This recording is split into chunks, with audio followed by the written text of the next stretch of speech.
Determinant में equation solving के बारे में बात करते हैं। तो सबसे पहले देखो, इक्वेशन जब भी सॉल्विंग की डिटरमिनेंट में बात आएगी तो दो तरीके की इक्वेशन होंगी। एक होगी हमारी नॉन होमोजीनियस और दूसरी होगी होमोजीनियस इक्वेशन। जितना भी डिटरमिनेंट हम लोगों ने अभी तक पहले किया है उससे एक क्वेश्चन आएगा और दूसरा एक क्वेश्चन इस पार्ट से आएगा। तो अब यहाँ पे सबसे पहले इक्वेशन देख लेते हैं। Non homogeneous equation, d1 a2x plus b2y plus c2z equal to d2 a3x plus b3y plus c3z equal to d3। अब ये इक्वेशन कितनी, 3 है, यानी कि अननोन भी कितने यहाँ पे हो गए, 3 x y और z। तो देख लेते हैं। सबसे पहले तो इसको सॉल्व करने के लिए हम लोग क्या निकालते हैं, डेल्टा। डेल्टा क्या होता है, delta is the determinant form by coefficient of x y z। तो यहाँ x y z का कोफिशिएंट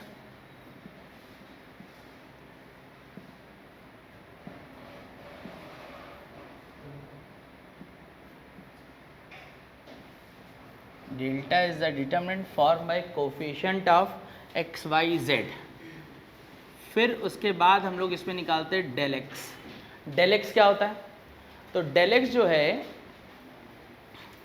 डेल एक्स क्या होगा, डेल एक्स होगा replacing the coefficient of x by d1 d2 d3। Del x क्या, replacing the coefficient of x by d1 d2 d3, और ये b1 b2 b3 c1 c2 c3। Then उसके बाद del y निकाला जाएगा। Del y क्या होता है, del y is the determinant form by replacing the coefficient of y with d1 d2 d3। तो ये a1 ये a2 और ये क्या हो गया a3, ये d1 ये d2 ये d3 c1 c2 c3। Similarly third जब हम निकालेंगे डेल z, डेल z क्या होता है, del z is the determinant form by replacing the coefficient of z with d1 d2 d3। तो यहाँ से a1 a2 a3 b1 b2 b3 d1 d2 d3 ये आ जाएगा। और इतना आ जाने के बाद फिर जब डेल x पता लग गया, डेल y पता लग गया, डेल z पता लग गया, तो उसके बाद फिर हम लोग यहाँ से क्या निकालेंगे, x y z की वैल्यू। तो x y z की वैल्यू क्या होती है, x equal to del x upon delta comma y is equals to del y by delta, z equal to del z upon delta. ये value होती है x y और z की। तो अब ये वैल्यू हम लोग यहाँ पे नोट कर लेते हैं और उसके बाद फिर देखते हैं कि करना क्या क्या होगा। ये ठीक एज इट इज़ वही बात है जो हम लोग क्लास 10th में हम लोग देखते थे लीनियर इक्वेशन में। तो लीनियर इक्वेशन में क्या देखते थे, नंबर ऑफ सोल्यूशन कैसे निकलते थे। लीनियर इक्वेशन है तो एक तो होता था कि जिसमें यूनिक सोल्यूशन मिल जाए, तो यानी लीनियर इक्वेशन के ग्राफ एक ही जगह इंटरसेक्ट करते थे। दूसरा फिर क्या था कि लीनियर इक्वेशन में लाइनें क्या कर जाती थी, ओवरलैप, और जिसमें ओवरलैप करती थी तो इसमें क्या होते थे, इनफाइनाइट सोल्यूशन होते थे। और जब दोनों लीनियर इक्वेशन क्या हो जाती पैरेलल तो नो सोल्यूशन। तो सिमिलरली इसमें भी हम लोग को ये सब सोल्यूशन बनाना होगा। तो इसको पहले नोट कर लेते हैं फिर बनाते हैं इसको। तो अब ये जो इक्वेशन हम लोग को मिली हैं तो सबसे पहले 1 बाय 1 हम लोग सोल्यूशन देखते हैं। तो सबसे पहले जब बात आती है यूनिक सोल्यूशन की, तो यूनिक सोल्यूशन की जब बात आएगी तो हमें ध्यान रखना है कि डेल्टा कहाँ लिखा हुआ है, डिनोमिनेटर में। और जब डेल्टा डिनोमिनेटर में है तो यूनिक सोल्यूशन के लिए कंडीशन होती है delta can not be equals to 0, यानी denominator can not be equals to 0।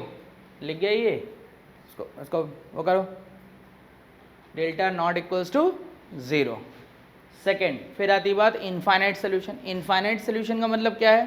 तो यहाँ जब इनफाइनाइट सोल्यूशन की बात आएगी तो कंडीशन ये रहती कि delta del x del Y del Z ये सभी के सभी क्या होने चाहिए? ज़ीरो होने चाहिए। क्यों ज़ीरो होने चाहिए? देखो हम लोगों ने एक्स वाई जेड की वैल्यू लिखी है। अब इस एक्स वाई जेड की वैल्यू को अगर मैं लिखना चाहूँ तो ये एक्स को ऐसा लिख सकता हूँ, y को अगर लिखना चाहूँ तो मैं y को ऐसे लिख सकता हूँ, z को लिखना चाहूँ तो मैं ऐसे लिख सकता हूँ। और अब जरा ध्यान से देखो, इनफाइनाइट सोल्यूशन का मतलब क्या है कि मैं x y z की कुछ भी वैल्यू पुट करूँ, इक्वेशन में हमेशा क्या होनी चाहिए? सेटिस्फाई। तो यानी कि अगर डेल्टा डेल एक्स जीरो है तो यहाँ से ये जो रिजल्ट दिख रहा है क्या हो रहा है? x into zero equal to zero. Similarly next वाला भी दिस, थर्ड वाला भी दिस। अब इसमें एक्स वाई जेड की कुछ भी वैल्यू पुट करो तो ये हमेशा इक्वेशन में क्या रिप्रेजेंट करेगी? Infinite solution. तो इनफाइनाइट सोल्यूशन जब भी होगा तो delta del x del Y del Z ये सभी के सभी क्या होने चाहिए? ज़ीरो होने चाहिए। अब दूसरी बात, नो सोल्यूशन। तो नो सोल्यूशन में क्या होता है कि डेल्टा हमेशा ही जीरो होगा, डेल्टा हमेशा क्या होगा? ज़ीरो। लेकिन del X comma del Y comma del Z at least one not equal to zero. कम से कम एक जो होना चाहिए वो नॉट इक्वल टू क्या होना चाहिए? ज़ीरो होना चाहिए। क्यों? At least one not equal to zero. क्यों? क्योंकि मान लो डेल्टा ज़ीरो है और डेल एक्स भी जीरो हो गया तो ये तो इसमें एक्स वाई एक्स की कुछ भी वैल्यू पुट करो सेटिस्फाई होगी। अगर मान लो डेल वाई भी जीरो होगा तो इसमें भी कोई वैल्यू होनी चाहिए।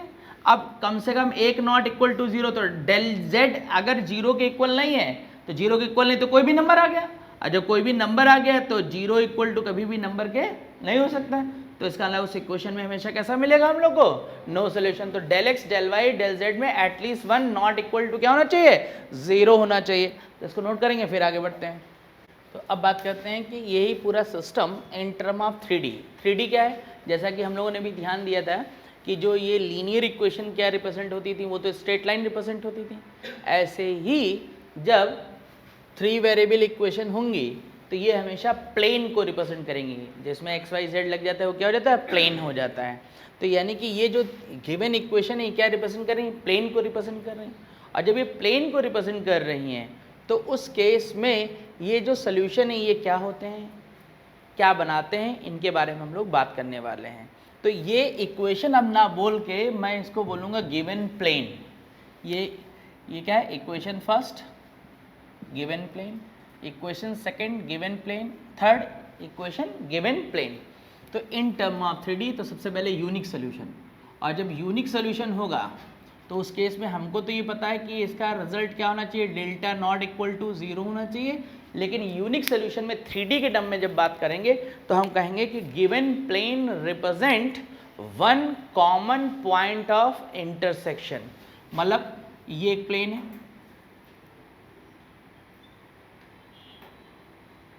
ये सेकेंड प्लेन है,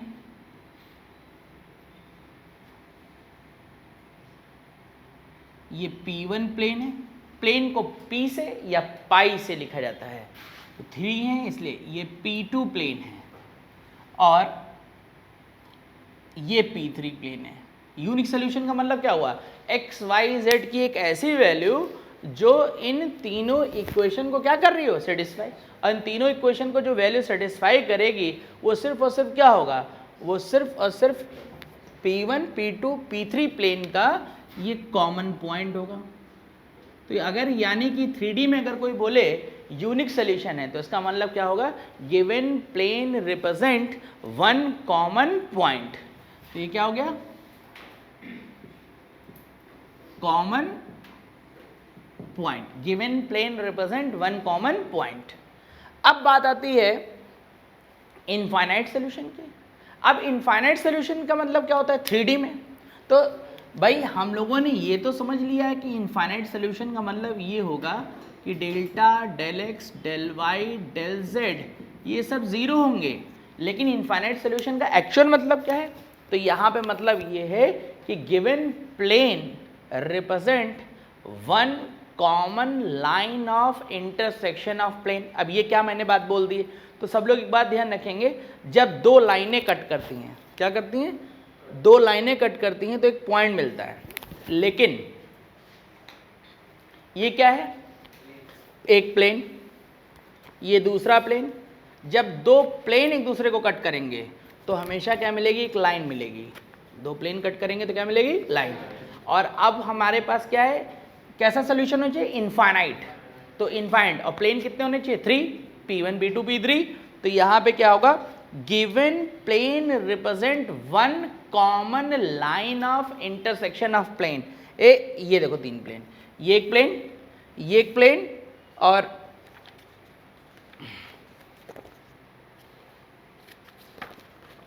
एक प्लेन ये। अब ये तीनों प्लेन जब आपस में मीट किए तो एक वन कॉमन लाइन बन गई, और ये वो कॉमन लाइन है कि इसके ऊपर कोई भी पॉइंट लिया जाए तो उसके सोल्यूशन हमेशा तीनों प्लेन की इक्वेशन को क्या करेंगे, सेटिस्फाई। और कोई भी लाइन है तो एक सिंगल लाइन के ऊपर, लीनियर इक्वेशन के ऊपर तो इनफाइनाइट नंबर ऑफ सोल्यूशन होते हैं कि नहीं होते हैं। तो इस केस में क्या रिप्रेजेंट करता है, given plane represent one common line of intersection of plane. तो ये चीज़ हमें जो दिखती है वो कुछ इस तरीके से दिखेगी।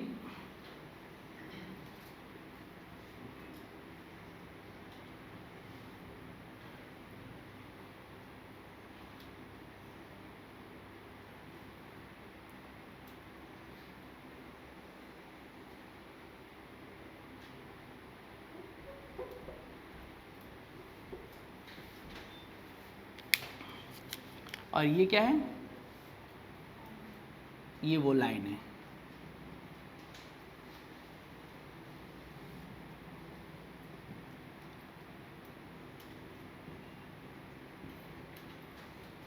गिवन प्लेन रिप्रेजेंट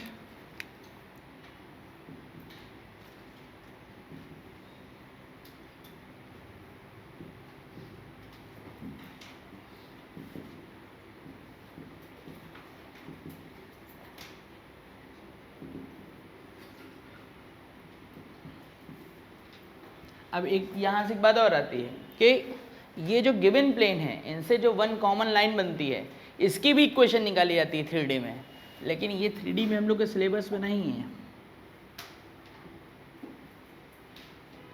लेकिन एक बार ऐसा हो चुका है कि ये लाइन भी पूछी गई थी, तो इसलिए हम लोग को ये 3D जब हम पढ़ाएंगे तो उसमें ये बताएंगे भी ये लाइन कैसे निकाली जाती है। अब थर्ड बात आती है, नो सोल्यूशन। और जब नो सोल्यूशन की बात आती है तो नो सोल्यूशन मतलब क्या हुआ, कौन सी इक्वेशन मिलेगी यहाँ पर। तो नो सोल्यूशन का मतलब हम लोगों ने पढ़ तो ये लिया है, लेकिन 3D में अगर हम लोग बोलेंगे तो ये क्या रिप्रेजेंट करता है, तो 3D में मतलब ऐसे सोल्यूशन निकलने चाहिए जो तीनों प्लेन को कभी भी सेटिस्फाई ना करें। और जब तीनों प्लेन सेटिस्फाई ना करें वो क्या चीज़ होती है, तो यहाँ पर जो है बताते हैं क्या होती है, एक और दे दो फॉर्म बुक। तो जब नो सोल्यूशन होता है तो उस केस में given plane represent a triangular prism. ये देख रहे हैं, ये ट्रायंगुलर प्रिज्म दिख रहा है कि नहीं दिख रहा है।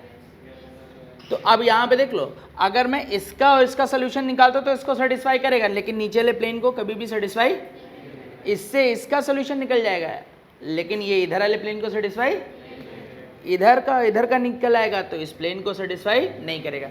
तो जब नो सोल्यूशन होता है तो उस केस में क्या होता है, given plane represent a triangular prism.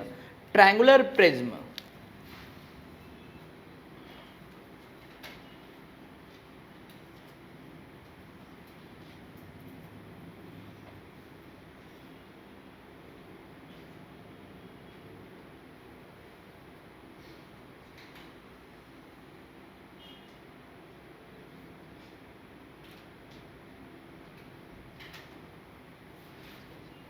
ये P1 प्लेन है, ये P2 प्लेन है, ये जो नीचे सरफेस दिख रही है ये क्या है, P3 प्लेन है। तो ये ट्रायंगुलर प्रिज्म बन जाएगा, ट्रायंगुलर प्रिज्म। तो ये था 3D में इसके बारे में बात। तो ये जो है थी क्या, नॉन होमोजीनियस इक्वेशन के बारे में बात हुई। अब इसको नोट करेंगे, फिर होमोजीनियस इक्वेशन के बारे में बात करते हैं। तो नेक्स्ट डालते हैं होमोजीनियस इक्वेशन।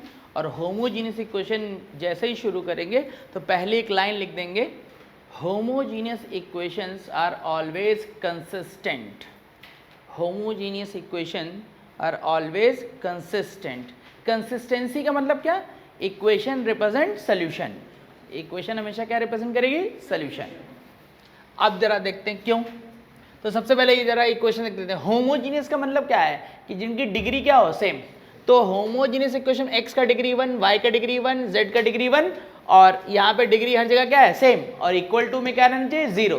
तो ये सारी इक्वेशन क्या कहला रही है? होमोजीनियस. तो होमोजीनियस इक्वेशन कंसिस्टेंट क्यों बोलेगी? अब जरा देख लेते हैं. तो यहाँ d1, d2, d3 की वैल्यू क्या है? 0. तो डेल्टा क्या बताया था हमने? Delta is the determinant form by coefficient of x, y, z. और डेल एक्स क्या था? Del x is the determinant form by replacing the coefficient of x with d1, d2, d3. अब जैसे ही मैं d1, d2, d3 को replace करता हूं तो डिटर्मिनेंट में ये क्या हो गया? एक कॉलम 0 हो गया. और जब ये 0 हो गया तो डेल एक्स की वैल्यू हमेशा क्या मिलेगी? 0. और अब सिमिलरली डेल वाई क्या था? Del Y is the determinant form by replacing the coefficient of y with d1, d2, d3. यानी कि y के जो कोफिशिएंट हैं इनको हटा के हम वहां पे क्या लिखेंगे? d1, d2, d3. और इस यहाँ इस आर्टिकल में d1, d2, d3 की वैल्यू क्या है? 0. और इस वजह से यहाँ पे डेल y की वैल्यू क्या हो गई? 0. सिमिलरली डेल z क्या था? Del z is the determinant form by replacing the coefficient of z with d1, d2, d3. और यहाँ पे d1, d2, d3 इसका वैल्यू क्या है? 0.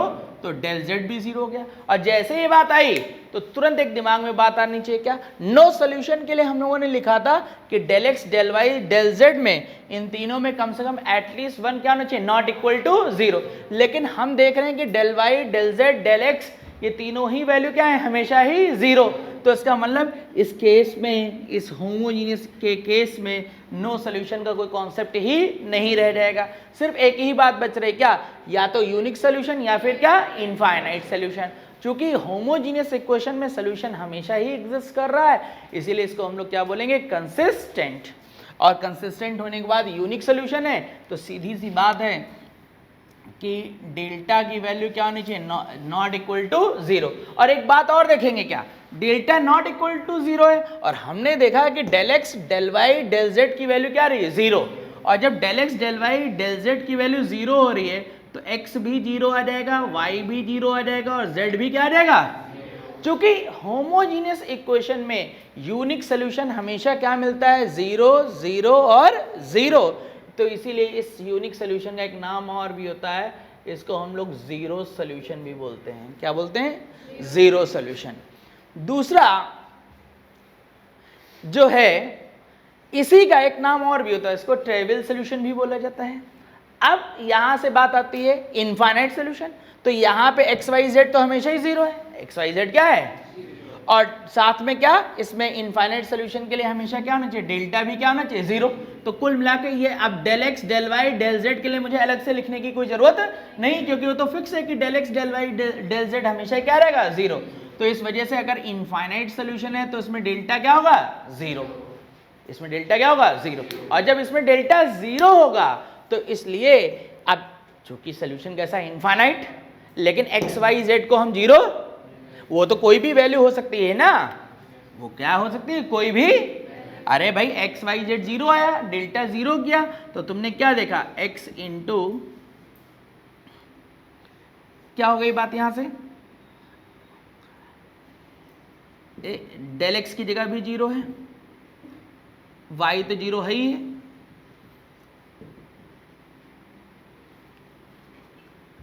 डेल्टा 0 था, अरे डेल्टा 0, डेल एक्स भी 0,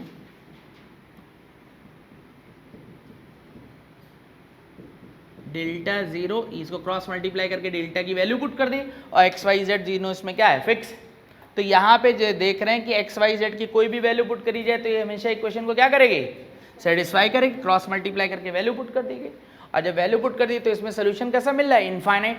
अब इनफाइनाइट जो सोल्यूशन मिल रहा है वो सोल्यूशन क्या होगा? फिर से बोल रहा हूँ, वो सोल्यूशन क्या होगा? वो हमारे सिलेबस में फिर नहीं है. लेकिन अभी के जो क्वेश्चनों की अगर हम लोग बात करें तो इनफाइनाइट सोल्यूशन जो होते हैं होमोजीनियस इक्वेशन के, ये हमें निकालना पता होना चाहिए। इनफाइनाइट सोल्यूशन कैसे निकाले जाते हैं होमोजीनियस इक्वेशन के, ये हम लोग को सीखना पड़ेगा। और ये जब हम क्वेश्चन कर रहे होंगे तब हम बताएंगे कि इनफाइनाइट सोल्यूशन इसका कैसे लिखा जाता है। वो आर्टिकल बहुत इंपॉर्टेंट होगा और ये क्वेश्चन मेंस के लिए भी बहुत इंपॉर्टेंट होगा कि इनफाइनाइट सोल्यूशन अगर है इक्वेशन में तो उसका सोल्यूशन कैसे निकाला जाए। सीबीएसई में इनफाइनाइट सोल्यूशन से मतलब नहीं होता, केवल नाम पूछ लिया कहानी खत्म, सोल्यूशन क्या है इससे कोई मतलब नहीं है। और इसी सोल्यूशन को, चूंकि इसमें जीरो सोल्यूशन आ चुका है, हमेशा सोल्यूशन कैसा आएगा जीरो, और इसमें सोल्यूशन क्या है डिफरेंट डिफरेंट इनफाइनाइट सोल्यूशन है, इसीलिए इसका एक नाम और भी है, इसी को बोला जाता है नॉन जीरो सोल्यूशन। क्या बोला जाएगा? Non zero solution. और पहले में चूंकि हमेशा जीरो ही आएगा तो इसलिए इसका एक क्या नाम है? Trivial solution. इसका नाम है क्या? Non trivial solution. और एक आखिरी बात, क्या अगर कोई बोलता है इक्वेशन कंसिस्टेंट है, क्या है? तो उसमें हमेशा डेल्टा का वैल्यू जीरो करना पड़ेगा। कंसिस्टेंसी का मतलब डेल्टा की वैल्यू क्या? आप इसको नोट कर लेंगे, फिर मैं क्वेश्चन स्टार्ट करूंगा। तो क्वेश्चन नंबर फर्स्ट, अब जब क्वेश्चन की हम लोग शुरुआत करेंगे तो इनिशियली हम केवल बस ये क्वेश्चन इस बात के लिए लिख रहे हैं कि केवल कैसे आइडेंटिफाई करेंगे कि इक्वेशन में यूनिक सोल्यूशन है कि इनफाइनाइट सोल्यूशन है कि नो सोल्यूशन। तो जैसे ही क्वेश्चन इक्वेशन में मिला हम लोग को, तो इक्वेशन मिलते ही सबसे पहले सब लोग ये डिसाइड कर लें कि क्वेश्चन होमोजीनियस क्या है कि नॉन होमोजीनियस। तो मैं देख रहा हूँ कि राइट साइड में कांस्टेंट नंबर लगे हुए हैं, तो ये सारी इक्वेशन कैसी है? Non homogeneous. तो अब मैं सबसे पहले क्या निकालूंगा? अब चाहे होमोजीनियस हो चाहे नॉन होमोजीनियस, अगर कोई सॉल्विंग शुरू होगी तो शुरुआत होगी किससे? डेल्टा से। तो हम सबसे पहले डेल्टा निकालेंगे। और डेल्टा क्या है? Delta is the determinant form by coefficient of x Y Z. तो ये हम लोगों ने निकाल लिया। और उसके बाद फिर नॉर्मल इसको हम लोग सिंप्लीफाई कर लेंगे और देखते हैं इसकी वैल्यू क्या आ रही है।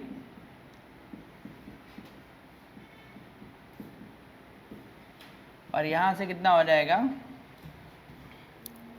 -6।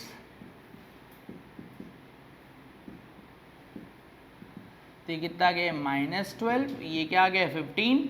तो फाइनली ये 3 आ गया। अच्छा, ये नंबर कितना आ रहा है उससे मतलब नहीं है अभी हमको मतलब इस बात से कि डेल्टा जीरो है कि नहीं है। तो हम लोग देख रहे हैं डेल्टा क्या है? Not equals to zero. तो इसका मतलब ये इक्वेशन कैसा सोल्यूशन रिप्रेजेंट करी? यूनिक। अगर मुझसे कोई नाम पूछता है तो मैं यहीं पे रुक जाऊंगा, और अगर हमसे पूछ रहा है कि एक्स वाई जेड की वैल्यू क्या है तो फिर मैं डेल एक्स भी निकालूंगा, डेल वाई भी निकालूंगा और डेल जेड भी निकालूंगा। तो मैं इसमें बोल देता हूँ also calculate the value of x Y Z. तो एक तो ये बात फिक्स हो गई कि इस इक्वेशन में कितने सोल्यूशन है? क्या? यूनिक। और जब यूनिक सोल्यूशन होगा तभी कोई एक्स वाई जेड की वैल्यू बोलेगा, अदरवाइज नो सोल्यूशन में तो कोई बोलेगा नहीं। दूसरा क्या बोल सकता है? इनफाइनाइट। लेकिन वो पूछने की दम जो है सिर्फ क्या, या तो मेंस में एक बार पूछा जा चुका है या फिर एडवांस वाले, बाकी कोई नहीं पूछता है। सीबीएसई से उसका कोई मतलब नहीं कि अगर इनफाइनाइट सोल्यूशन आया तो नाम लिख के छोड़ दिया, कहानी खत्म। डेल एक्स, डेल एक्स क्या है? डेल्टा एक्स की वैल्यू। तो replacing the coefficient of x by d1 d2 d3। और अब नॉर्मल फिर इसको एक्सपेंड कर देंगे, तो डेल एक्स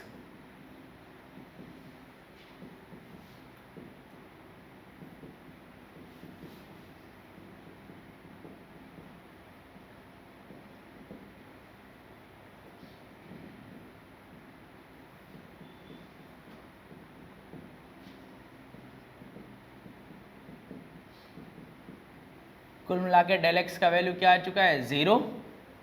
और अब डेल वाई निकाल दिया जाएगा।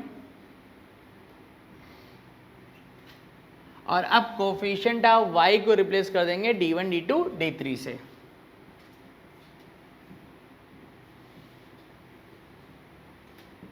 तो यहां से सॉल्व कर लेते हैं।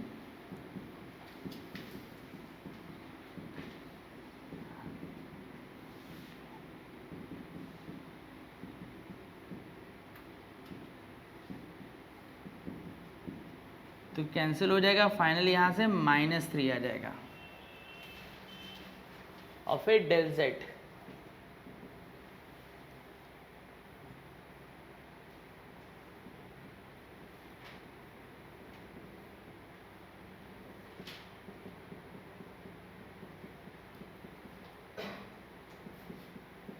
इक्वेशन सॉल्विंग के बहुत से मेथड होते हैं, जैसे जैसे हायर क्लास में जाओगे तो इक्वेशन सॉल्विंग का और भी मेथड मिलेगा। मैं डिटरमिनेंट और मैट्रिक्स में तो पढ़ते ही, मैट्रिक्स में और भी मेथड मिलते हैं। एक तो नॉर्मल जो सीबीएसई में चलता है वो है, और दूसरा जो है क्या कहते हैं कि एक फिर रैंक मेथड भी आता है।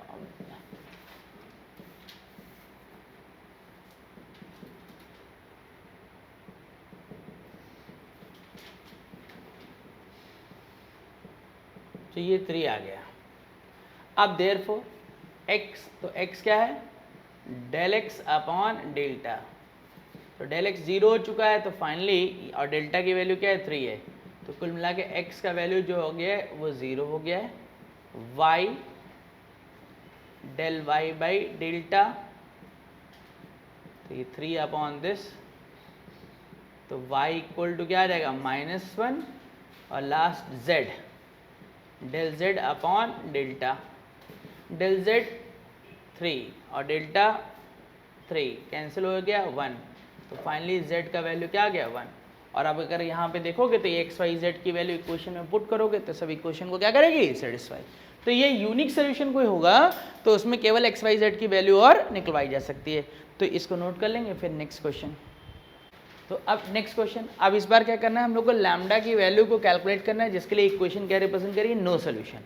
और नो सोल्यूशन का मतलब क्या हुआ कि सबसे पहले डेल्टा क्या होना चाहिए, 0। तो मैं यहाँ डेल्टा की वैल्यू निकालता हूँ, तो 2 - 1 this,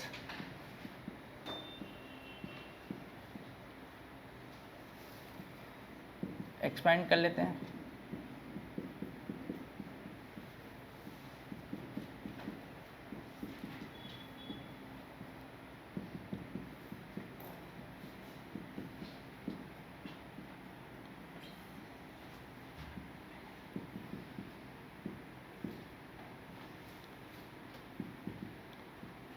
According to question, delta equals to 0.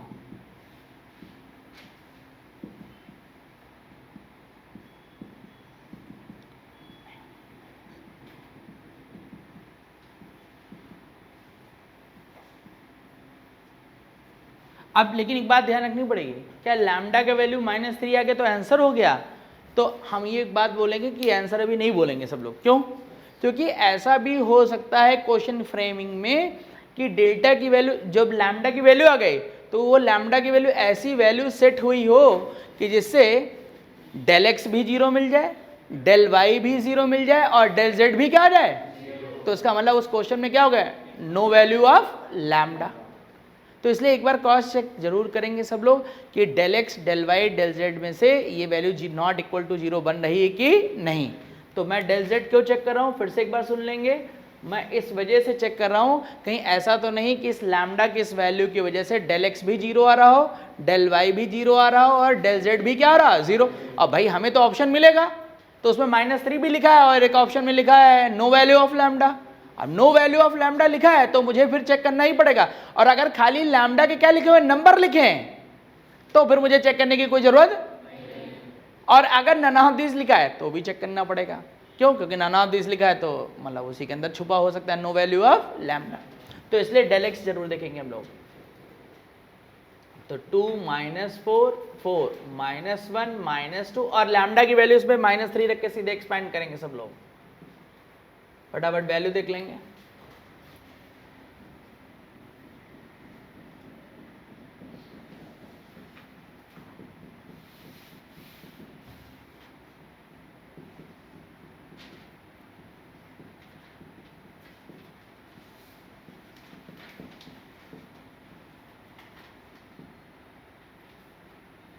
तो ये देख रहे हैं कि डेल एक्स जो हो गया, वैल्यू क्या है उससे कोई मतलब नहीं, हमें मतलब इस बात से 0 है कि नहीं है। तो देख रहे हैं del x not equal to क्या है, 0। तो देयरफॉर लैम्डा का वैल्यू क्या होगा, -3, जिसके लिए इक्वेशन क्या है, क्या रिप्रेजेंट करी, नो सोल्यूशन। नेक्स्ट क्वेश्चन अब लिखते हैं। नेक्स्ट क्वेश्चन, अब इस बार क्वेश्चन ने कहा कि p की वैल्यू बतानी, जिसके लिए इक्वेशन क्या है, इनकंसिस्टेंट। और इनकंसिस्टेंट कोई बोले या नो सोल्यूशन बोले, दोनों का मीनिंग क्या है? सेम। कंसिस्टेंसी मतलब सोल्यूशन और इनकंसिस्टेंट मतलब नो सोल्यूशन। तो यहाँ से हम लोग सबसे पहले क्या करेंगे? डेल्टा की वैल्यू निकालेंगे। डेल्टा क्या है? 1 2 -3 और इसमें x नहीं है, y नहीं है, z, तो p + 2, इसमें x नहीं है, 2p + 1, ये 10। अब इसको सिंप्लीफाई कर लेते हैं। तो जैसे सिंप्लीफाई करोगे तो अल्टीमेटली क्या आ जाएगा? सिर्फ यहाँ पर 1, भाई यहाँ से जब सॉल्व कर लोगे तो ये 0, p + 2, अरे फर्स्ट कॉलम वाइज ही इसको एक्सपेंड कर लो। एक रो में 2 जीरो हो गए कि नहीं एक कॉलम में? अब तुमको नहीं ध्यान है तो लोग पूरा लिखोगे तो ऐसे 0 पा जाओगे आगे, फिर ये भी 0। तो कुल मिला के डेल्टा का जो वैल्यू आ रहा है वो ये आ रहा है। और नो सोल्यूशन है इसलिए डेल्टा को 0 करेंगे, और जब डेल्टा को 0 करेंगे तो p = एक -2 आ रहा है और एक p का वैल्यू क्या? -1/2। अब p की ये जो दो वैल्यू आ गई हैं, इस दो वैल्यू के लिए हम ये आंसर नहीं बोल सकते कि p का वैल्यू एक -2 भी होगा, p का वैल्यू -1/2 होगा, क्योंकि अभी थोड़ी इससे पहले के क्वेश्चन में हमने समझाया है कि अगर इनकंसिस्टेंट है यानी नो सोल्यूशन है तो तुम्हें वैल्यू आने के बाद ये जरूर चेक करना पड़ेगा कि del x, del y, del z not equal to 0 है कि नहीं। अच्छा, मैं एक काम कर रहा हूँ कि यहाँ पे del x निकाल रहा हूँ, तो del x क्या हो जाएगा? ये 1 3 2 2 0। काम मैं क्या कर रहा हूँ वो ये कर रहा हूँ कि मुझे इस बार p की दो वैल्यू पुट करनी है। एक p की वैल्यू -2 भी है और एक p की वैल्यू -1/2 भी है। तो मैं कर ये रहा हूँ कि इसको सीधे p की वैल्यू न पुट करके क्या कर रहा हूँ, मैं इसको एक्सपेंड कर दे रहा हूँ। लास्ट में p की वैल्यू एक साथ ही रख के देख लेंगे। तो ये del x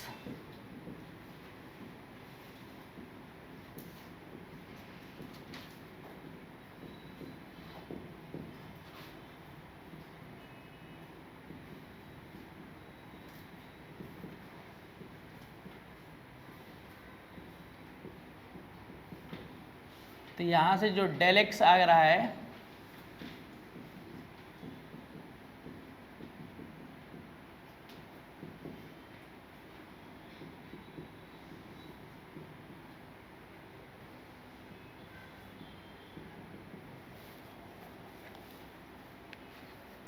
वैल्यू देख लो कितना आ रहा है।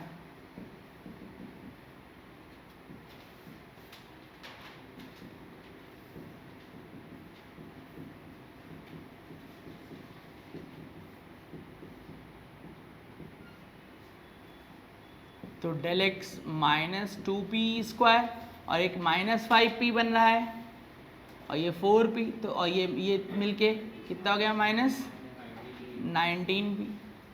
और उसके बाद ये -2 और ये -6 मिलके -8, ये +8 क्या कर जाएगा? कैंसिल। तो बचेगा कितना? 9। अब यहाँ से p की वैल्यू -2 और 1/2 पुट करके देखो किससे 0 हो रहा है। ये फट से वैल्यू यहाँ पे रख के देखो किससे 0 हो रहा है। ये वैल्यू चेक करेंगे सब लोग। तो यहाँ पे हम लोग देख रहे हैं कि जब p का वैल्यू -2 मैं पुट करूँगा तो del x क्या मिल जाएगा? Not equal to 0।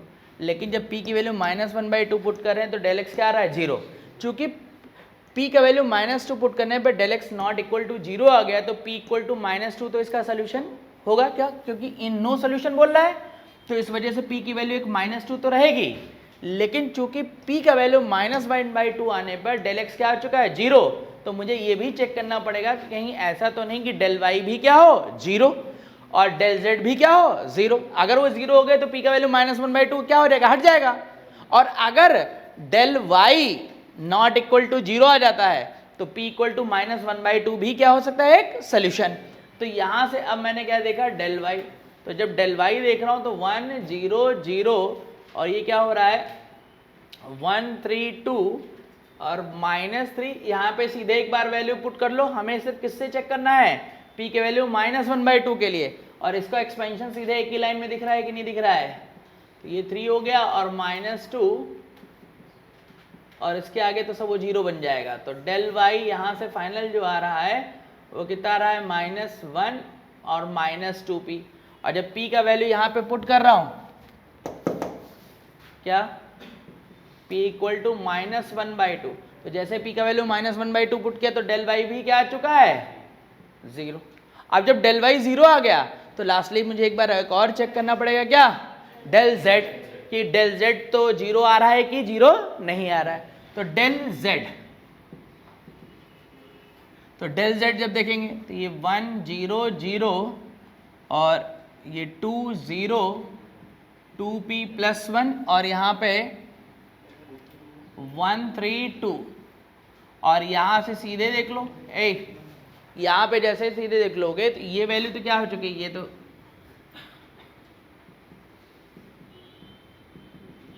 सीधे 0 दिख रहा है कि नहीं दिख रहा है, तो आगे सब तो 0 ही हो जाएगा। तो डेल z जो आ रहा है वो ये आ रहा है और p का वैल्यू जब मैं यहाँ पे पुट कर रहा हूँ क्या -1/2, तो डेल z भी क्या जा रहा है 0। तो यानी कि p का वैल्यू जब -1/2 होगा तो p का वैल्यू क्या होगा -1/2। तो delta del x del y और डेल z ये सारे के सारे क्या बन जा रहे हैं 0। तो इसका मतलब कि p का वैल्यू जब -1/2 है तो इक्वेशन रिप्रेजेंट क्या इनफाइनाइट सोल्यूशन, यानी इक्वेशन कैसी बन जा रही है कंसिस्टेंट।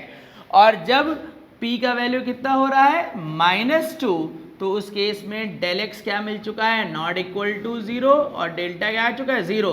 तो यानी जब p की वैल्यू -2 होगी तो इक्वेशन रिप्रेजेंट करेगा क्या नो सोल्यूशन, यानी कि इनकंसिस्टेंट। तो यानी p की वैल्यू सिर्फ और सिर्फ क्या होगी -2।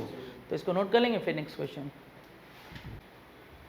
तो यहाँ से सबसे पहले अब ये इक्वेशन दे दी गई, फिर से नो सोल्यूशन है और उसके लिए हमें अल्फा का वैल्यू कैलकुलेट करना है। सबसे पहले तो हम लोग डेल्टा निकालेंगे, अल्फा 1 1 1 अल्फा 1, और अब इसको जब सॉल्व कर लेंगे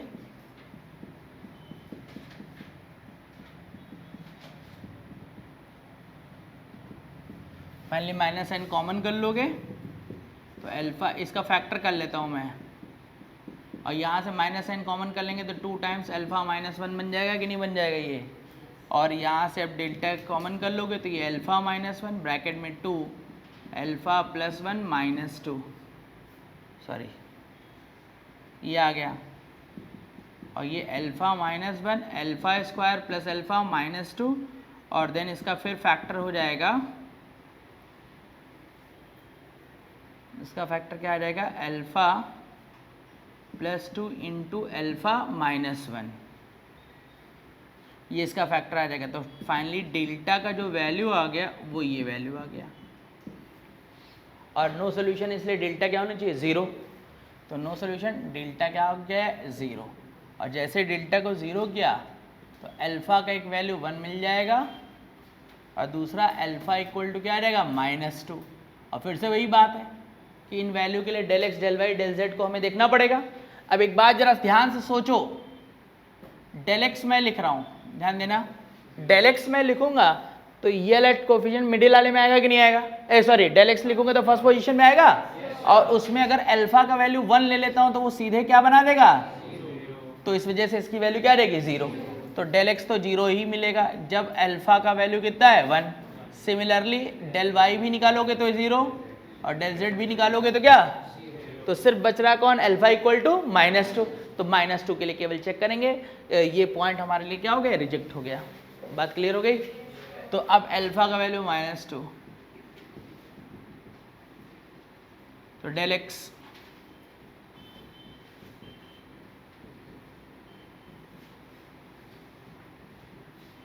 देख लेंगे सीधे वैल्यू, यहाँ पे -2 रख के इसको सीधे नंबर पुट कर दो तो ये सीधे क्या आ जाएगा -3 आ जाएगा कि नहीं, और ये 1 -2 1 और सीधे इसको एक्सपेंशन कर लो,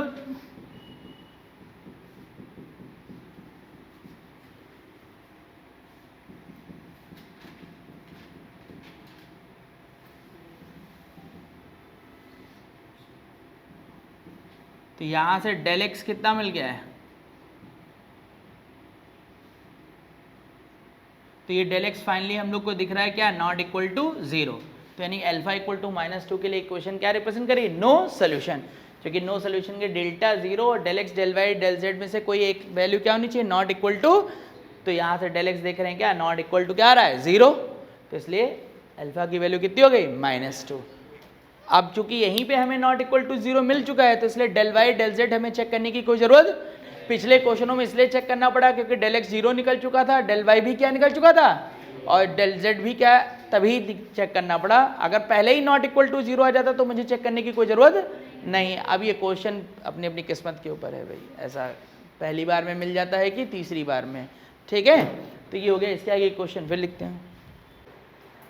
अब यहाँ पे क्या लिखा हुआ है, नेक्स्ट क्वेश्चन जो लास्ट क्लास में हम लोगों ने क्वेश्चन किया था वो वहाँ पे सिंगल कांस्टेंट के बारे में बात कर रहे थे। अब जो इक्वेशन आएगी इसमें डबल कांस्टेंट इन्वॉल्व हो जाएंगे, तो डिफरेंट केसेस के बारे में बात करते हैं। सबसे पहले मैं बात कर रहा हूँ यूनिक सोल्यूशन के बारे में। अब जैसे देखा है, अब डबल कांस्टेंट इन्वॉल्व हो रहा है लैम्डा और म्यू, और हमें निकालना क्या है यहाँ पे, यूनिक सोल्यूशन। तो यूनिक सोल्यूशन के बारे में जब बात होगी तो सबसे पहले हम लोग को क्या निकालना पड़ेगा, डेल्टा। और ध्यान आ रहा है क्या कि यूनिक सोल्यूशन के लिए delta can not be equals to 0। तो सबसे पहले निकालते हैं डेल्टा, और डेल्टा क्या था, delta is the determinant form by coefficient of x Y z. ये आ गया। अब उसके बाद डेल्टा की वैल्यू कैलकुलेट कर ली जाएगी।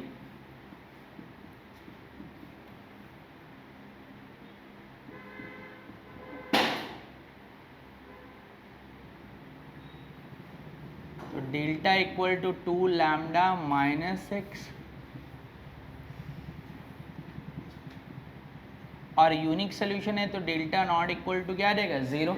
और जब डेल्टा नॉट इक्वल टू 0 तो lambda minus 3 not equal to 0, यानी कि लैम्डा का वैल्यू 3 नहीं होना चाहिए। अच्छा, अब यूनिक सोल्यूशन की जब बात हो रही है तो इसमें क्या मुझे del x del Y del z निकालने की ज़रूरत है, तो मुझे यहाँ del x del Y del z निकालने की कोई ज़रूरत नहीं है। क्यों, क्योंकि भाई डेल्टा नॉट इक्वल टू 0 होना चाहिए। अब डेल एक्स भले 0 आ जाए उससे हमें कोई मतलब नहीं है। और अब जैसे ये बात मैंने सोची तो तुरंत दिमाग में बात आनी चाहिए कि म्यू की वैल्यू क्या होगी, तो म्यू की वैल्यू कुछ भी हो उससे हमें कोई फर्क नहीं पड़ेगा। तो इसलिए म्यू बिलोंग्स टू क्या आ जाएगा, रियल नंबर। म्यू किसको बिलोंग करने लग जाएगा, रियल नंबर। और अगर यही क्वेश्चन, सेम क्वेश्चन अगर मैं बोल दूं किसके लिए, इनफाइनाइट सोल्यूशन के लिए, तो इनफाइनाइट सोल्यूशन की जैसे बात आ गई तो सबसे पहले इसमें हम लोग को क्या करना पड़ेगा, डेल्टा को क्या करना पड़ा, 0। और जब डेल्टा 0 होगा तो तुरंत दिमाग में बात आएगी क्या, लैम्डा माइनस 3 इक्वल टू 0, तो लैम्डा इक्वल टू क्या आ गया, 3। लेकिन यूनिक सोल्यूशन है तो del x del Y del z भी क्या होना चाहिए, 0। तो इस वजह से मुझे यहाँ डेल एक्स भी निकालना पड़ेगा, डेल वाई भी निकालना पड़ेगा और डेल, अच्छा तीनों क्यों निकालना पड़ेगा, क्यों भाई, क्योंकि डेल एक्स है तो वैल्यू मेरे पास म्यू की वैल्यू आ जाएगी। अब डेल एक्स क्या था, del x is the determinant form by replacing the coefficient of x with d1 d2 d3। तो ये 10 6 10 म्यू, और ये 1 2 2 1 3, और लैम्डा की वैल्यू फिक्स है इसलिए यहाँ भी 3 आ गया। अच्छा, अब क्यों करना पड़ रहा है ऐसा, यहाँ मैंने क्यों बोला है कि डेल वाई भी निकालना पड़ेगा डेल जेड भी निकालना पड़ेगा, वो इसलिए बोला है क्योंकि हो सकता है कि डेल एक्स से मेरे पास म्यू की वैल्यू, और डेल वाई से म्यू की वैल्यू, और डेल जेड से म्यू की वैल्यू सारी क्या हो, डिफरेंट हो। इस वजह से मुझे तीनों अलग अलग निकालने पड़ेंगे। अब वो बात अलग है कि सॉल्व होने पे वैल्यू सबकी क्या हो, सेम। चलो अब इसको सॉल्व कर लेते हैं। तो यहाँ पर डेल एक्स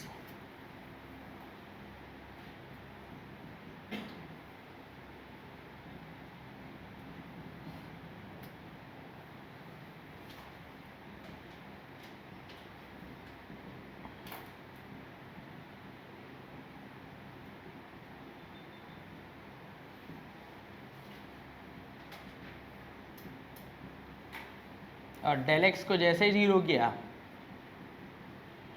तो म्यू का वैल्यू जो आ गया वो क्या आ गया, 10 आ गया। और अब डेल वाई,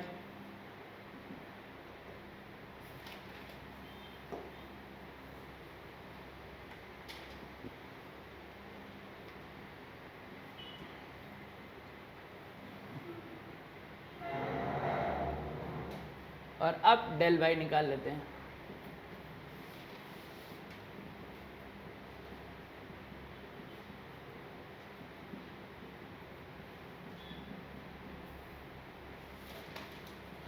लैम्डा की वैल्यू रख देंगे 30 माइनस 3 म्यू, लैम्डा का वैल्यू 3 यहाँ आ जाएगा तो ये रिजल्ट क्या कर जाएगा 0 और प्लस म्यू माइनस 10, तो डेल वाई कितना आ गया हमारे पास,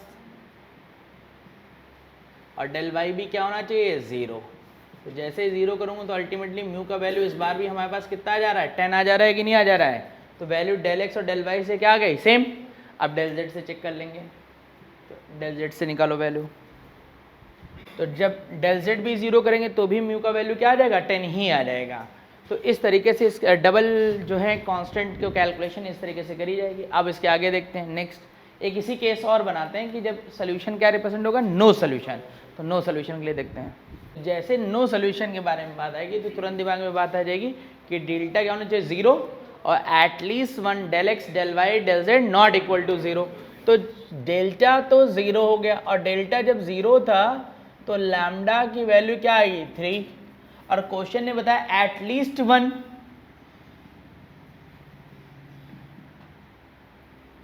del x del Y del z not equals to 0। तो del x del Y del z तीनों से ही वैल्यू क्या आ रही है सेम, तो इसका मतलब कि म्यू नॉट इक्वल टू क्या आना चाहिए 10। तो ये डबल जब कांस्टेंट लग जाएंगे तो इस तरीके से क्वेश्चन इसको सॉल्व किया जाएगा। और लिखते हैं क्वेश्चन, नेक्स्ट क्वेश्चन में हमें पी और क्यू निकालना है, और किसके लिए पहले हम लोग निकालते हैं, इसको सॉल्व करते हैं हम लोग नो सोल्यूशन के लिए। अब नो सोल्यूशन के निकाल रहे हैं तो सबसे पहले डेल्टा निकाला, डेल्टा की वैल्यू ये आ गई है, और नो सोल्यूशन है तो डेल्टा की वैल्यू क्या होनी चाहिए 0।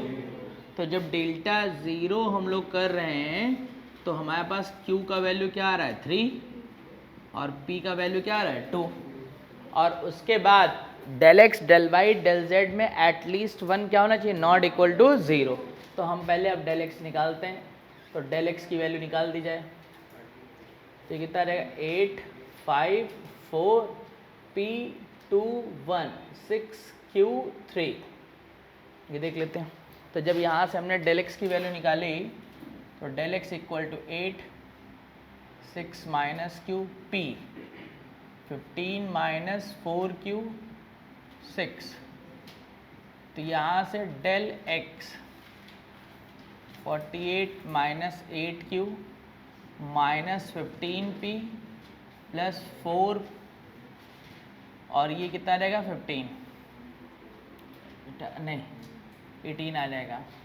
तो हमारे पास जो डेल एक्स की वैल्यू आ रही है 30 minus 8q minus 15 plus 4pq, यहाँ से कुछ अगर कॉमन करना चाहें इससे मैं कॉमन कर ले रहा हूँ, तो 15 कॉमन कर लिए तो 2 माइनस p, और इससे कॉमन कर लेते हैं माइनस 4q, तो यहाँ से कितना हो जाएगा 2 माइनस p, और डेल एक्स की वैल्यू अब क्या आ गई 2 minus p into 15 minus 4q, और क्वेश्चन ने बोला है del x del Y del z at least 1 क्या होना चाहिए नॉट इक्वल टू 0। तो पहले मैं डेल वाई भी निकाल लेता हूँ, सिमिलरली डेल वाई और डेल जेड निकाल लेते हैं। तो अब जब यहाँ से डेल एक्स ये तो निकाल ही चुके थे, डेल वाई निकाला 0 आया, डेल जेड की वैल्यू ये आ गई। तो सबसे पहले हमने यहाँ क्वेश्चन में बोला है कि हमें जो चाहिए वो चाहिए नो सोल्यूशन। तो नो सोल्यूशन का मतलब है कि डेल्टा 0 हो लेकिन del x del Y del Z में एटलीस्ट 1 क्या होना चाहिए नॉट इक्वल टू 0। अब अगर मैं p का वैल्यू 2 ले लेता हूँ तो यहाँ पे क्या होगा, p का वैल्यू 2 होने से डेल्टा भी 0 हो जाएगा और डेल एक्स भी 0 हो जाएगा, और डेल वाई तो ऑलरेडी 0 आ ही चुका है, और डेल जेड भी क्या बन जाएगा 0। तो फिर p की वैल्यू 2 होने से सारे रिजल्ट्स क्या हो जा रहे हैं 0।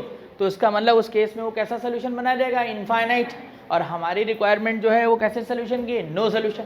तो इसका मतलब ये हुआ कि अब अगर मैं q का वैल्यू 3 ले लेता हूँ तो q का वैल्यू 3 लेने पे ये डेल्टा तो 0 रहेगा, लेकिन q का वैल्यू चाहे यहाँ पे पुट कर दो, तो q का वैल्यू जैसे यहाँ पुट करोगे तो कभी भी ये 0, और p का वैल्यू हमने पहले ही फिक्स कर दिया कि p का वैल्यू कभी भी 2, तो इसलिए जब नो सोल्यूशन होगा तो p का वैल्यू कभी 2 नहीं होगा और q का वैल्यू क्या हो सकता है 3। और अगर q का वैल्यू कोई अदर वैल्यू भी ले लिया जाए तो पॉसिबल होगा कि नहीं होगा, जरा सोचो इसमें। अगर नो सोल्यूशन है तो q का वैल्यू 3 छोड़कर कोई और ले सकते हैं कि नहीं ले सकते हैं, तो अब हमारे पास कंडीशन क्या है कि हमें जो चाहिए नो सोल्यूशन के लिए क्या,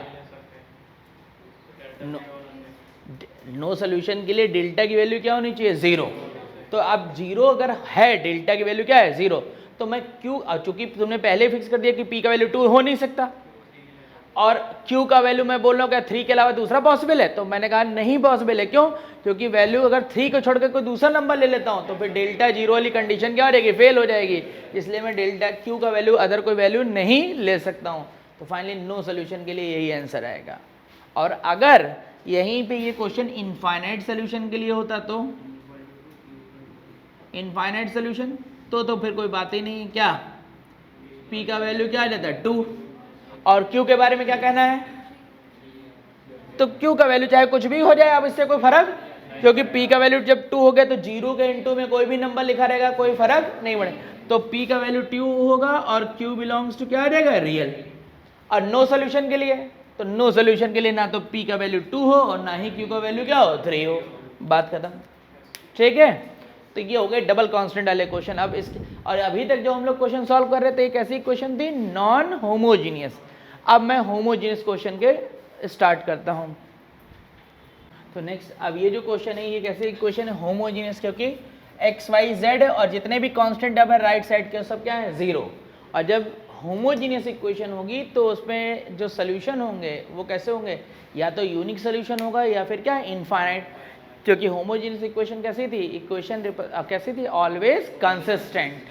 और जब कंसिस्टेंट है और हमें इस क्वेश्चन में क्या निकाला, नंबर ऑफ सोल्यूशन, तो मैं ये देख लेता हूँ डेल्टा की वैल्यू क्या है। तो डेल्टा 1 4 -1 3 -4 -1, तो यहाँ से डेल्टा की वैल्यू निकाल लेंगे।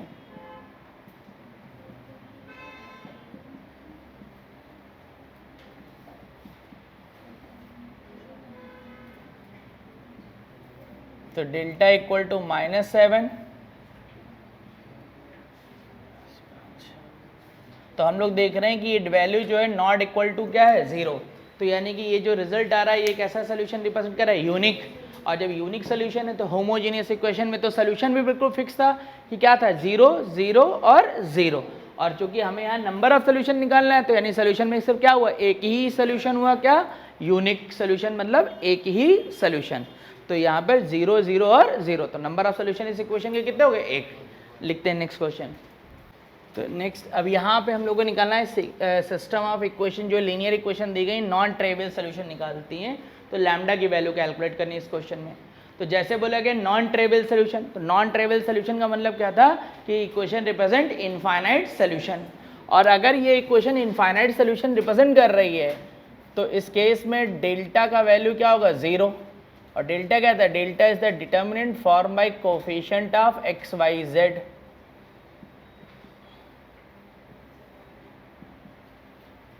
ये इक्वल टू क्या रहेगा, 0। आप इसको सिंप्लीफाई कर दोगे,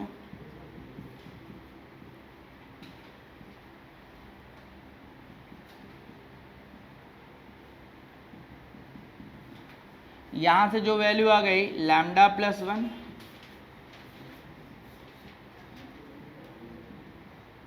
ये इससे कैंसिल हो जाएगा। तो lambda cube minus lambda equal to 0। तो ये लैम्डा में कैसी इक्वेशन रिप्रेजेंट हो रही है, क्यूबिक। तो क्यूबिक इक्वेशन रिप्रेजेंट हो रही है, तो लैम्डा की कितनी वैल्यू होंगी, 3। और कोई निकालना चाहे तो निकाल भी सकते हैं। तो यहाँ से लैम्डा की वैल्यू एक 0 आ जाएगी और दूसरी क्या, +-1। तो ये हो गया। नेक्स्ट और क्वेश्चन लिखते हैं। तो नेक्स्ट क्वेश्चन कह रहा है कि system of equation has a non zero solution. तो हमें पता है कि सबसे पहले इक्वेशन हमने देखी, यहाँ पे क्या दिख रही थी, एक्स वाई जेड का टर्म है और राइट साइड में सब 0 है। तो ये इक्वेशन कैसी है, होमोजीनियस। और जब ये होमोजीनियस इक्वेशन है और होमोजीनियस इक्वेशन में बोला गया नॉन जीरो सोल्यूशन, तो नॉन जीरो सोल्यूशन का मतलब क्या है, होमोजीनियस इक्वेशन में दो ही सोल्यूशन है, या तो यूनिक है या फिर इनफाइनाइट। और यूनिक सोल्यूशन जब भी आता है तो उसमें ये भी फिक्स है कि एक्स भी 0 है, वाई भी 0 और क्या है, जेड। और क्वेश्चन ने इसका बोला है कि नॉन जीरो सोल्यूशन, तो इसका मतलब इसने इनडायरेक्ट वे में हमसे बोला है इनफाइनाइट सोल्यूशन।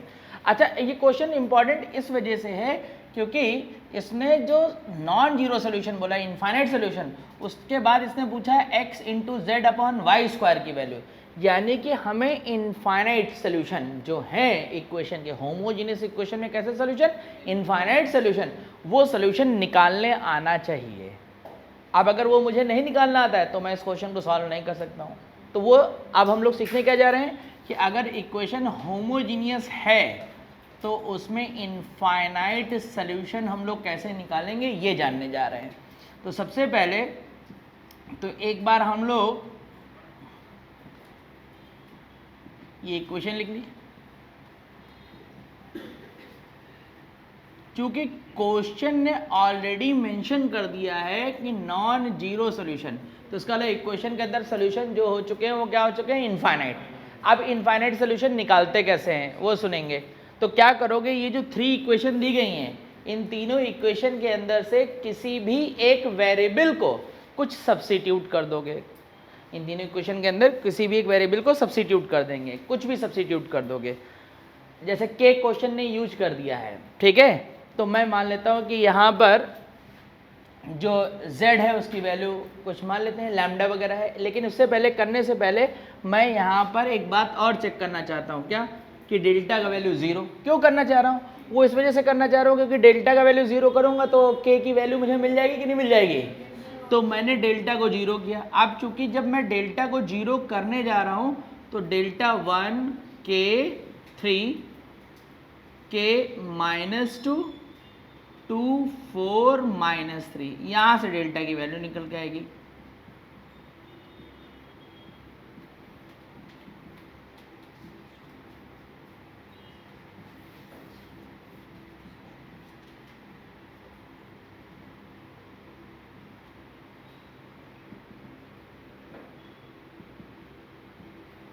-5, तो ये +5k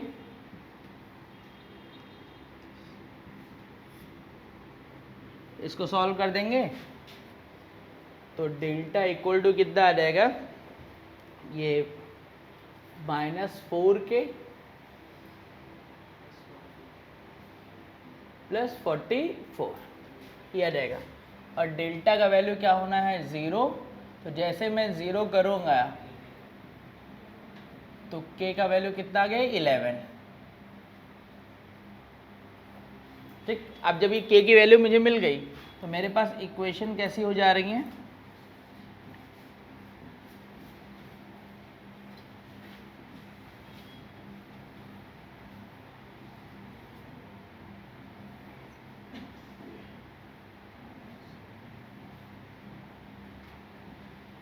अब निकालना सीखते हैं इनफाइनाइट सोल्यूशन। तो मैंने क्या बोला है कि जो इक्वेशन दी गई इसमें किसी एक वेरिएबल के प्लेस पे कुछ सब्स्टिट्यूट कर दोगे। मैं मान लेता हूँ इसमें थोड़ी देर के लिए, अब ये सोचो वेरिएबल के प्लेस पे कुछ सब्स्टिट्यूट करने का मतलब क्या है, मतलब ये है कि एक्स वाई जेड की कुछ वैल्यू आएगी। तो क्वेश्चन में ऐसा इनफाइनाइट सोल्यूशन निकालने के लिए मान लिया जाता है कि मान लिया हमें जेड की वैल्यू क्या है, लैम्डा। और जब जेड की वैल्यू लैम्डा है तो एक्स और वाई की वैल्यू को भी हमें किसके टर्म में कैलकुलेट करना पड़ेगा, लैम्डा। अब वो वैल्यू कैसे निकालोगे, इन तीनों इक्वेशन में से जो 2 इक्वेशन तुम्हें ज़्यादा आसान दिख रही हो उनको लेके सॉल्व कर दो एक्स वाई की वैल्यू। जैसे मुझे इन दोनों में ज़्यादा आसान ये और ये इक्वेशन दिख रही है, तो यहाँ से मैंने क्या किया, x + 11y + 3 lambda equal to 0। और दूसरी इक्वेशन क्या है, 4y, ये हो गया। अब हम ऐड कुछ नहीं करोगे, यहाँ से x की और y की वैल्यू निकालोगे। तो x और y की वैल्यू निकालते हैं, और x और y की वैल्यू किसके टर्म में आएगी, लैम्डा। तुम इसको ऐड नहीं करोगे, ऐड कर दोगे तो x + y या x - y के टर्म में आ जाएगी। हमारा एम क्या है, z की वैल्यू मुझे निकल चुकी है और x और y की वैल्यू भी किसके टर्म में निकाली, लैम्डा। x और y की वैल्यू भी किसके टर्म में। तो यहाँ पे इसको सॉल्व करने के लिए क्या कर दोगे, इक्वेशन, इस इक्वेशन में 2 से मल्टीप्लाई कर दो और उसके बाद इसको क्या कर दोगे, सब्ट्रैक्ट। तो जैसे इसे 2 से मल्टीप्लाई किया तो ये 2x हो गया और ये क्या हो जाएगा 22y, और ये दस मिलके कितना हो जाएगा 18y हो जाएगा कि नहीं हो जाएगा। और यहाँ पे कितना आ गया, ये 6 और माइनस ये कितना आ जाएगा 6 और ये 9 आ जाएगा कि नहीं आ जाएगा, अरे बोलो। तो यानी कि y का वैल्यू जो आ गया कितना आ गया, -λ/2। अब ये y की वैल्यू किसी इक्वेशन 1 में पुट कर दोगे जिससे x की वैल्यू आ जाएगी। तो यहाँ से इसको चाहे फर्स्ट पुट कर दो, इसको इक्वेशन सेकंड बना दे रहा हूँ मैं। तो y की वैल्यू देख लेते हैं फ्रॉम सेकेंड, तो ये 2x 4 y की जगह माइनस लैम्डा बाई 2,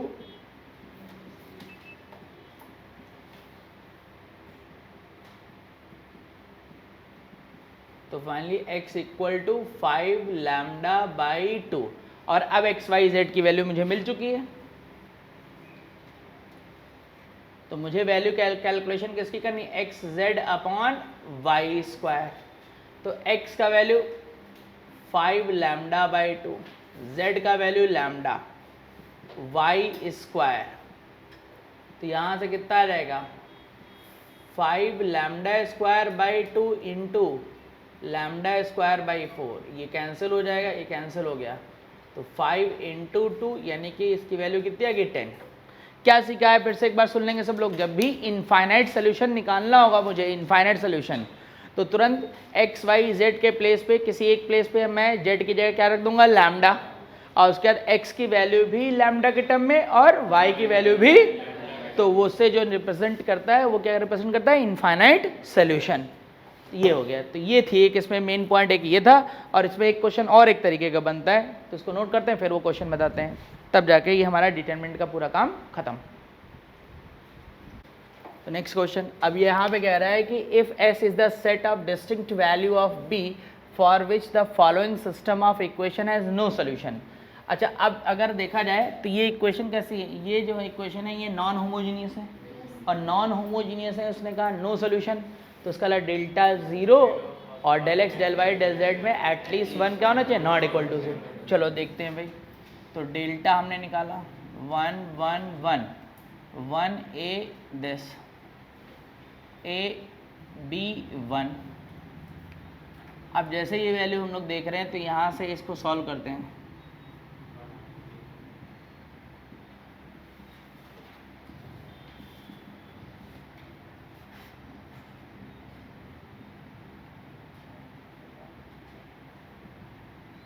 तो यहाँ से कितना आ जाएगा, ये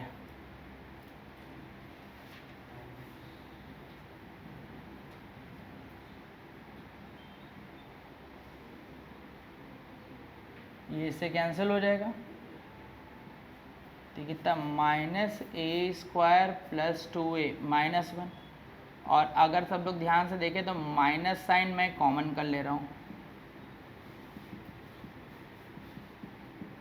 और अब उसके बाद क्या होगा, इनफाइनाइट सोल्यूशन है, नो सोल्यूशन है, तो डेल्टा क्या होगा 0, तो जैसे डेल्टा 0 करूँगा तो a का वैल्यू क्या आ जाएगा 1, ठीक।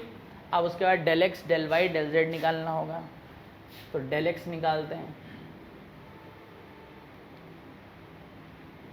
1 1 0। अब एक बात जरा सब लोग ध्यान दो, क्या a का वैल्यू कितना है बोलो 1, तो जब a का वैल्यू 1 है तो जैसे यहाँ a का वैल्यू 1 जाएगा तो डिटरमिनेंट की दो रो सेम है, तो वैल्यू क्या कर जाएगा 0। अब उसके बाद डेल वाई निकालो,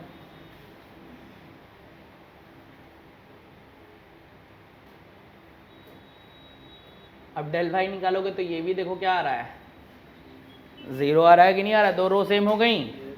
और डेल जेड निकालो,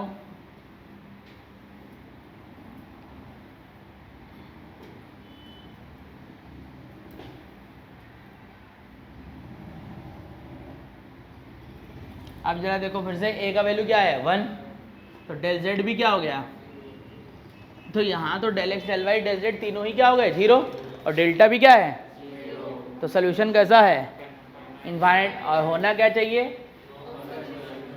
तो वैल्यू निकलेगी कि नहीं निकलेगी इसमें, बी में कौन सा ऑप्शन होगा इसमें,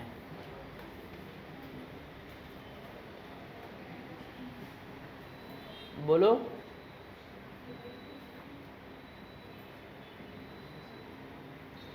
क्या इसमें कोई बी का वैल्यू पॉसिबल है,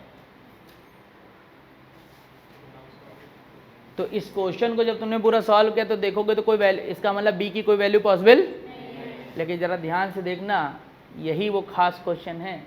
अब a की वैल्यू 1, देखो इधर a का वैल्यू अगर मैं 1 ले लेता हूँ, तो जैसे a का वैल्यू 1 लेता हूँ तो ये देखो ये दोनों इक्वेशन आइडेंटिकल हो जाएंगी कि नहीं, और यहाँ पर ज़रा ध्यान दो, ये इक्वेशन ए का वैल्यू तो बनी है, ये आ रहा है कि नहीं आ रहा है? अब क्या हो रहा है?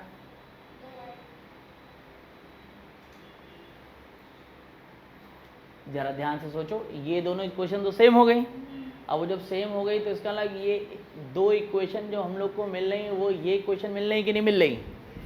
एक मिनट, सॉरी, ये इक्वेशन मिल रही कि नहीं मिल रही है? और एक इक्वेशन ये, एक इक्वेशन ये है। इसको देख के बता सकते हो कि नो सॉल्यूशन कब मिलेगा? तो याद करो, दो इक्वेशन के solution, no solution a1/a2 equal to b1/b2 not equal to. तो यहाँ पे अगर मैं b का वैल्यू 1 कर देता हूँ, b का वैल्यू क्या, तो देखो x y z के कोफिशिएंट सेम हो जाएंगे कि नहीं? लेकिन दोनों इक्वेशन क्या हैं, अलग अलग। तो फिर इसका मतलब इसके अंदर कोई भी सोल्यूशन, लेकिन सॉल्विंग से नहीं निकलेगा, ये सोचने से सिर्फ निकल रहा है। तो इसका मतलब इसमें सिर्फ और सिर्फ एक ही वैल्यू होगी, इसलिए सी ऑप्शन। और सॉल्विंग तुमने किया तो कैसा सोल्यूशन मिल रहा था? इनफाइनाइट। और जब सोचा तो नो सोल्यूशन का केस निकला है। अब जाके हम लोग का डिटरमिनेंट का काम पूरा ख़त्म हो गया। ठीक है, तो अब इसके आगे नेक्स्ट हम लोग मैट्रिक्स नेक्स्ट से क्लास से शुरू करेंगे। ठीक है भाई, थैंक यू।